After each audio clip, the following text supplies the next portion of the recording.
నమస్తే, నేను సిరి. ఏపీ ముఖ్యమంత్రి చంద్రబాబు నాయుడు గారి భూమి మీదనే కన్నేశారు. తన భూమిని కాపాడుకోలేకపోయారు ఏపీ ముఖ్యమంత్రి చంద్రబాబు నాయుడు గారు. అయితే అసలు ఎందుకు ఇలా జరిగింది? ఏంటి? తన భూమికి శతకోపం పెట్టాలని ఎందుకు ప్రయత్నిస్తున్నారు? అసలు ఇదంతా ఎప్పుడు జరిగిందనే అంశాన్ని మనకి వివరించడానికి మనతో పాటు ఉన్నారు ప్రముఖ రాజకీయ విశ్లేషకులు అంకమరావు గారు. నమస్కారం సార్. నమస్తే. సార్, ఏపీ ముఖ్యమంత్రి చంద్రబాబు నాయుడు గారి భూమిని తను కాపాడుకోలేకపోయారని చెప్పేసి కొన్ని వార్తలు వెలుగులోకి వచ్చాయి.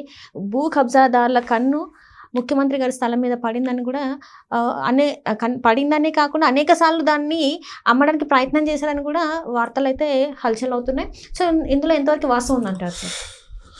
అంటే 2000 సంవత్సరంలో మువ్వా సుబ్బారావు అనే వ్యక్తి 9.5 సెంట్లు భూమి తెలుగుదేశం పార్టీకి, చంద్రబాబు నాయుడు గారికి కాదు, తెలుగుదేశం పార్టీకి అప్పుడు చంద్రబాబు నాయుడు గారి పేరు మీద దాన్ని రిజిస్టర్ చేయించడం కూడా జరిగింది. అప్పటి నుంచి కూడా ఇన్ని రోజులు మనంటే 2004 నుంచి మొన్నటిదాకా అక్కడ తెలుగుదేశం పార్టీ గెలవలేదు కాబట్టి సహజంగానే అక్కడ దాని గురించి పెద్దగా ఎవరు పట్టించుకున్నట్టు లేరు. 2014లో అధికారంలోకి వచ్చిన తర్వాత అయినా వాళ్ళు దాని గురించి పట్టించుకోవాల్సింది. ఇప్పటివరకు సరిగా పట్టించుకోలేదు. దానివల్లే రకరకాలుగా అంటే వాళ్ళు ఇప్పటికి 4 పర్యాయాలు 5 పర్యాయాలు దొంగ డాక్యుమెంట్లు సృష్టించేసి దాన్ని అమ్మాలని చెప్పి ప్రయత్నం కూడా చేశారు. శ్రీనివాస నగర్లో, మామూలుగా అది శ్రీనివాస నగర్లో సర్వే నెంబర్ వచ్చి 966/1 దాంట్లో ఉంటుంది ఇది. ఇప్పుడు మళ్ళీ వాళ్ళు ఏదైతే బ్యాంకుకి వెళ్ళి రుణం తీసుకోవడానికి ప్రయత్నం చేస్తున్నారో ఈ విషయాలన్నీ బయటకు వచ్చినాయి.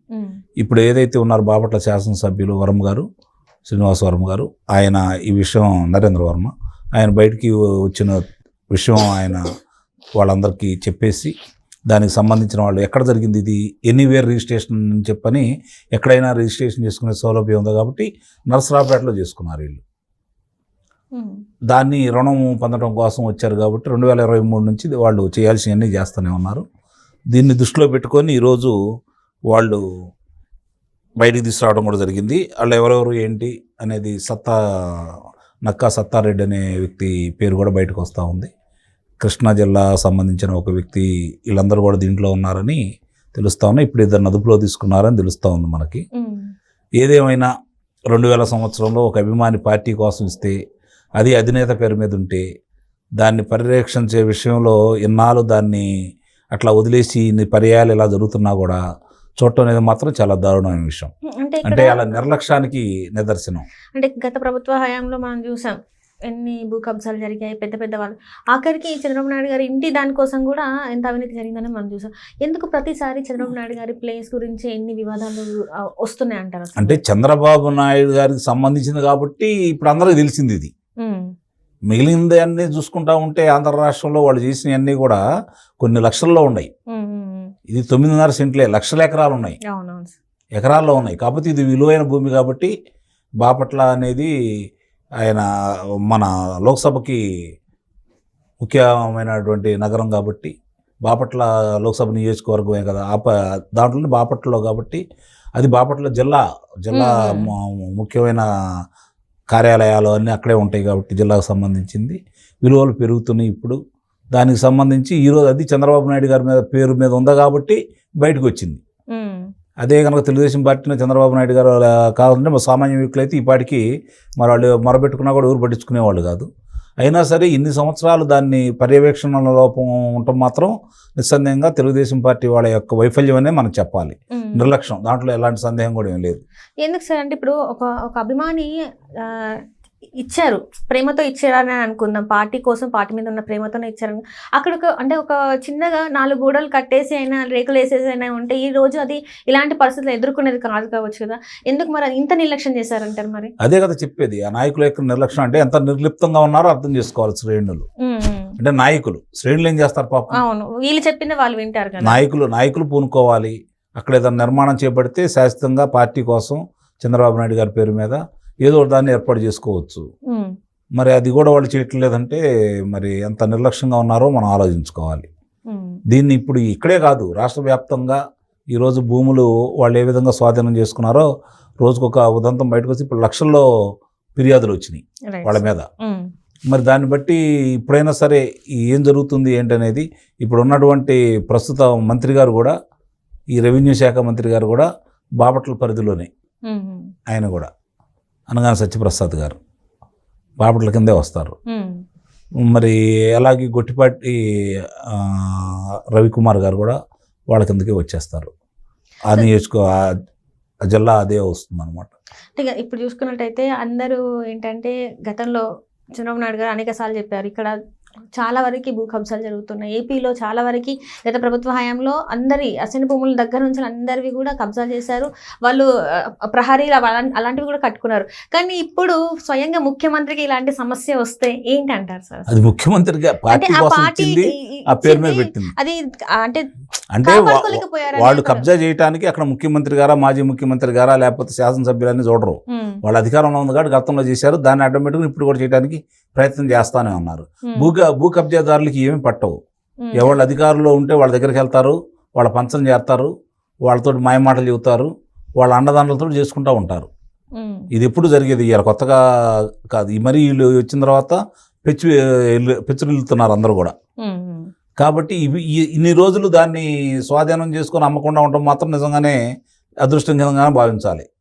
5 సంవత్సరాల్లో వాళ్ళ కళ్ళు పడిన తర్వాత కూడా దాన్ని చేయలే. అయినా సరే ఇన్ని సంవత్సరాల నుంచి వాళ్ళు ప్రయత్నం చేస్తూ ఉంటే దానికి ఒక నిర్మాణాన్ని ఏర్పాటు చేసుకోకుండా, దాని ఒక కార్యాలయంలాగా మలుచుకోకుండా నిర్లక్ష్యంగా వహించడం మాత్రం తెలుగుదేశం పార్టీ వాళ్ళు చేస్తున్నటువంటి తప్పు అనేది అయితే నేను భావిస్తున్నాను. అట్లనే ఇప్పుడు చూస్తే మరి వీళ్ళ మీద తగు చర్యలు తీసుకునే అవకాశం ఉందంటారా? ఇప్పుడు అది ఇద్దరు అదుపులో తీసుకున్నారు కాబట్టి దాని మీద ఇప్పుడు శాసనసభ్యులు కూడా ఉన్నారు కాబట్టి తీవ్రంగానే పరిగణిస్తారు. చూడాలి. అంటే ఇలాంటివి నేను అనేది ఏంటంటే ఇప్పుడు వాళ్ళని అదుపులో తీసుకున్నారా, వాళ్ళకి శిక్షలు వేసారనేది తర్వాత విషయం.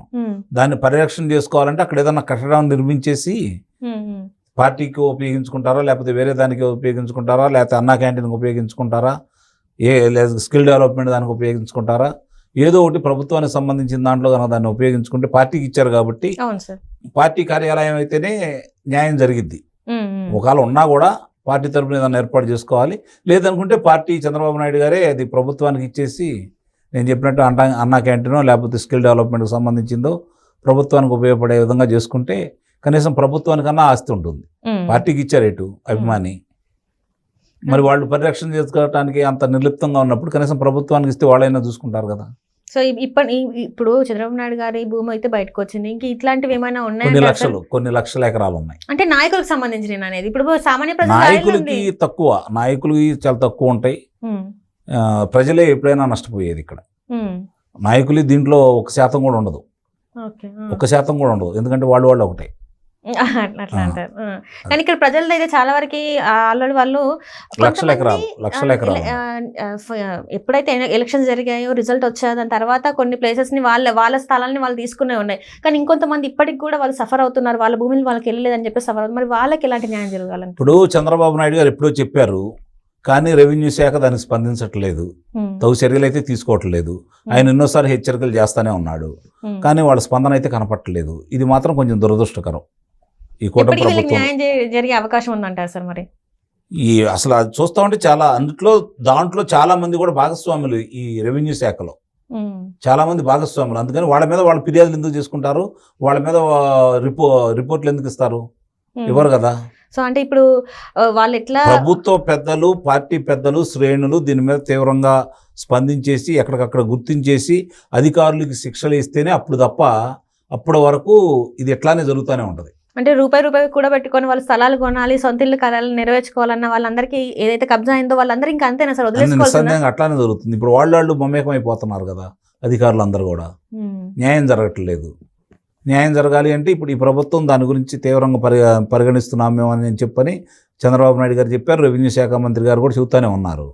కానీ క్షేత్రస్థాయిలో రెవెన్యూ వాళ్ళు స్పందించట్లేదు. అంటే ఇక్కడ అధికారులు మాత్రం స్పందించట్లేదు. పైనుంచి ఎన్ని ఆర్డర్స్ వచ్చినా కూడా ఇక్కడ మాత్రం ఎట్లాంటి రిజల్ట్ లేదు. అంటే వాళ్ళు చర్యలు తీసుకోవట్లా, మాట్లాడుతున్నారు తప్ప అవినీతి పరులైన అధికారుల మీద చర్యలు తీసుకోవట్లేదు. చర్యలు తీసుకుంటే మిగిలిన వాళ్ళు దారిలోకి వస్తారు. Right right sir, right. Thank you so much sir.